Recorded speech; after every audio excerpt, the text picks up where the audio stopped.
also was there at the moment the once peaceful protest turns violent. She joins us now with more on that. Tammy, describe what happened.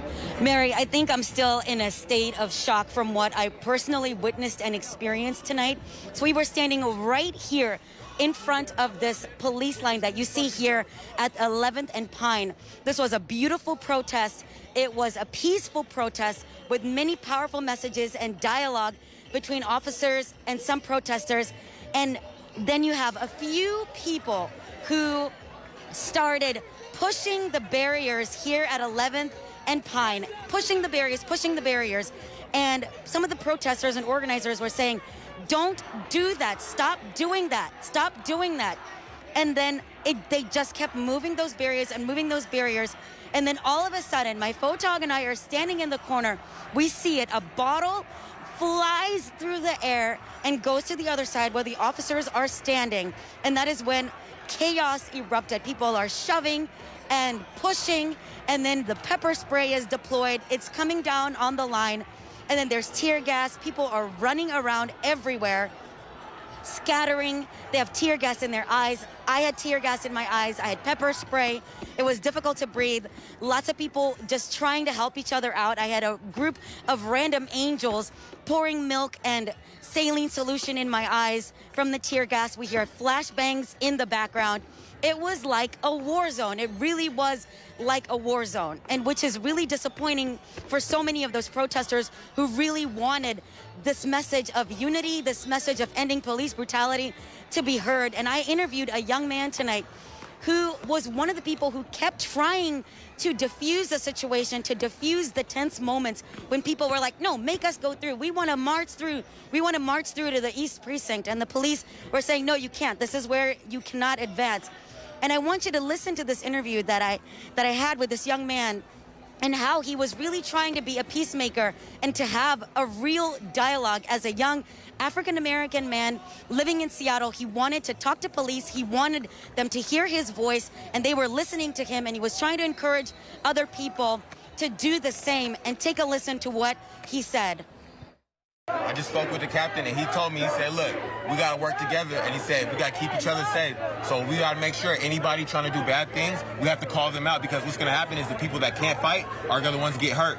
We're going to get hurt as black men, and then they're going to take full advantage of that, and we don't want that to happen. So spread the word. We cannot let these people come in here trying to start the violence and push through, because at the end of the day, we are unarmed. And you heard a little bit of that interview with that young man. His name was Romulus, and he was saying that he really wanted to encourage his peers and people who were at this protest to be peaceful so that their message can be heard. A weekend of unrest. Today, hundreds gathered in Seattle in prayer, calling for change to systemic racism and police brutality. We're here today because America has a problem. I said America has a problem. Reverend Carrie Anderson, with faith leaders from across the city, emphatic after a weekend of rallies blemished by violence and looting. And we're not going to take it anymore. You want to know why? Our cup runneth over. Rally organizer Andre Taylor. We cannot lose our momentum. Stressed, because Seattle was among the first to hold police accountable, this city must lead against police brutality. We cannot be distracted by whatever they're doing outside. We must stay focused, Seattle, and lead. Though videos like this one circling the internet with an officer punching one of the protesters suggest Seattle is part of the problem. Cheryl Vaughn in the crowd said change starts with calling out the bad apples. To turn them in when you see bad stuff happening, stop it. Don't just let it go. Chief Best, who also spoke at the event, said this video and other acts of police violence are being investigated, while today stressing looting and vandalism won't be tolerated. We want people to express their rights and to express their rage and their anger about what is happening and continues to happen, but we want to work with you to move to a better day. In downtown, that better day must wait as businesses board up, fearing the worst may not be behind them.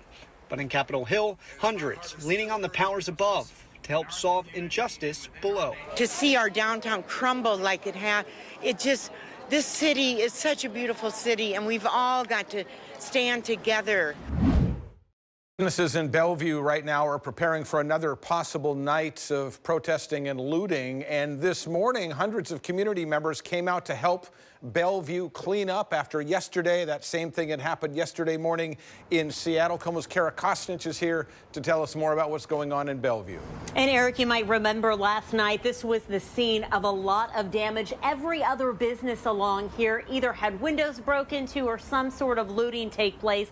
This morning, a lot of folks here cleaning up, but by midday, folks boarding these businesses up because they don't know what's to come. Hundreds of neighbors descend on downtown Bellevue to clean up the damage and destruction looters brought to the community yesterday afternoon. The Bellevue Chamber says dozens of businesses sustained damage and loss of inventory. This is a first look at the destruction inside Bellevue Square. Graffiti, broken glass, stolen merchandise, and so much more.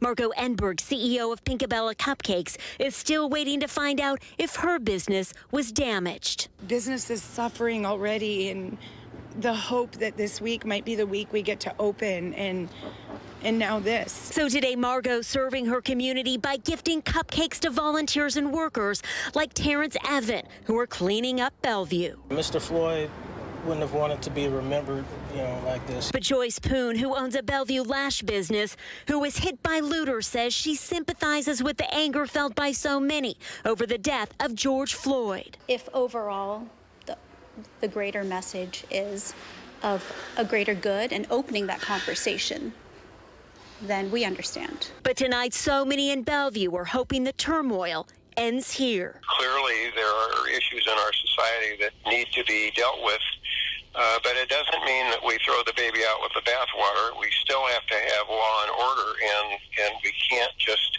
sit around and let these malicious people